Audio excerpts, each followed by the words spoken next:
Hey guys, it's Sounds Geek, and I'm going to give my impressions on this game, but before I do that, I'm going to plug two things. I did a top 5 reasons the iPad might suck for gaming, and I'll put that on the side, and I'll also put Vane Zyler is holding a contest for DLC for Mass Effect 2 and Dragon Age.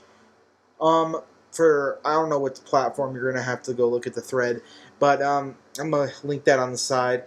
And all you have to do is like copy and paste one of your YouTube videos. It takes 3 seconds to make a forum account and just copy and paste it. So just copy and paste a link. That's all it takes. Now I'm going to talk about this game.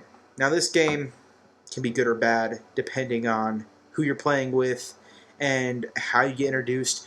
Apparently it's a very slow burning game. I'm still like level 4 and I've only played for like 2 hours, but I'm going to give my quick impressions on this game, and it goes as such. The quality of this game is going to rely on how people perceive it and how the community lasts in the future.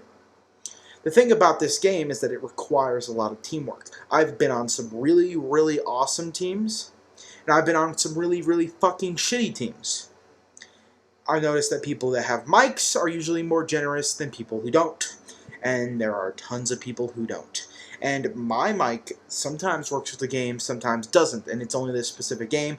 I barely got a PS3 mic. It seems to work fine on Uncharted. It seems to work fine on Modern Warfare. But on MAG, it's a whole nother story. It's hit and miss. I don't know. Maybe it's just Logitech's mic. But for MAG, it doesn't work that well. I don't know if it's a glitch, or if it's my PS3, or if it's the microphone. But it's half the time it doesn't even pick up what I'm saying. I tried adjusting the sensitivity and the options, and it just doesn't help.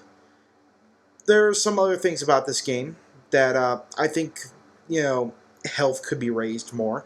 I love that they have like the little health kit thing that you can just stab into you.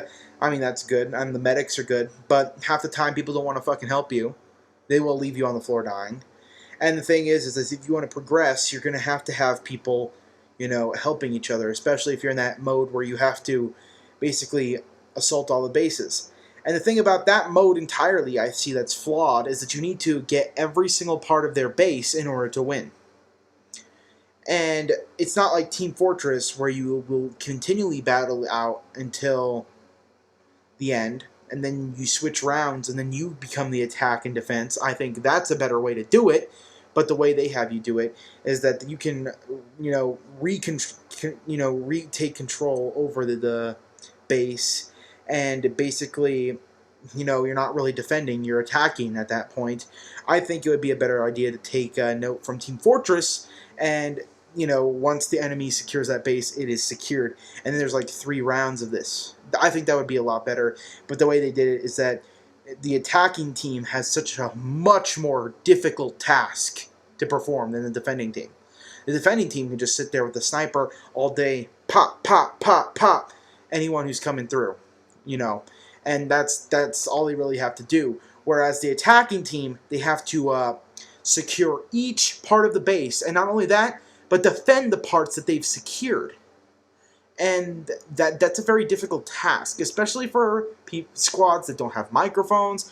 And then the thing is that I can't really associate with anyone other of the squads. So if I run into some other squad members and I want to contact them on my microphone, it's not going to work. I have to rely on my own personal squad mates, and that's it. I cannot rely on any other member of SVER. I think that's it's the team I chose. And that's it. And another thing is, you can only choose one character, and that one character is all you have for the entire game, and you cannot associate with your friends that are on different teams. For example, the majority of Freezecracker is on SVER, but our PlayStation editor, Vane Zyler, he is on Raven. So I can't associate with Vane Zyler. I can't play games with him. I can't invite him to things. I can't do anything with him because he is on an opposing team, which is a very big downfall of the game and calls into question the community. I mean, the reason this works for MMOs like World of Warcraft is because you can have multiple characters, but you can only have one character in MAG so far. Maybe later on down the line it unlocks and you can have more, but I don't know. As my experience with the game, you can only have one character in Mac, which is very unfortunate. I think I would like the game more if I could have multiple characters, because then I could be, one part of different teams, and I can associate more with my friends, because I know I have a bunch of my friends, the majority of my friends, and the majority of Freeze Crackers on SVER, but a bunch of my friends are on Raven, and I got one or two friends on Valor, and that separates the community a lot. And I didn't, talk to these people before I purchased the game. Well, I didn't purchase the game; it was actually given to me. But you know what I mean. And that's one huge fall I see. Another thing is the gun upgrading. I don't know why they included this. This is a problem with Call of Duty as well. Entry for this game is going to be difficult because you're going to be facing people with a lot better guns than you, and you're going to have shit guns compared to other people. I've already experienced this where people have guns that take me out in 1 or 2 shots, and I have to really, really work in order to kill someone. From my basic sniper rifle and SVR, I have to shoot 2 or 3 times to take down someone, and that's only to take him down. And if I'm lucky, I might get a headshot, but it's so hard to tell with the static. And that's another thing. Why are the sniper rifles have a static scope? I mean, you'd think it would be easier, but the thing about that is that there's this weird recoil that you have to memorize when you actually shoot the sniper rifle. And that's annoying. That's really fucking annoying. Otherwise, it's a decent first-person shooter. I mean, there's nothing really wrong with it control-wise. It's a lot better than Killzone 2 control-wise. It's better than Resistance control-wise. It's almost Halo and Call of Duty-esque control-wise. So I'm glad to see that finally a first-party developer on Sony platform finally figured out how to get controls in a fucking first-person shooter near that of the higher quality AAA first-person shooters. Because, the reason, many of the reasons, games like Resistance 1, Resistance 2, and Killzone 2 are double and single A shooters is because of the controls, and they really need to step that up.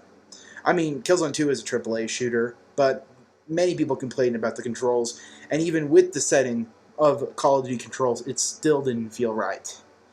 And that's a problem. But luckily, MAG got it down. I'm glad for that. I'm also glad to see that, I can finally, jump into matches, because in the beta, it took fucking forever to find a match. It's a lot easier. Maybe there's more people. I don't know what they did to fix it, but that helped a lot.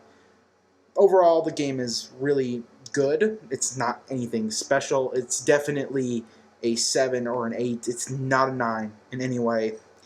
But as the community builds on it, maybe the game will be better. But right now, it needs a lot of work, and it needs better community. Samuel.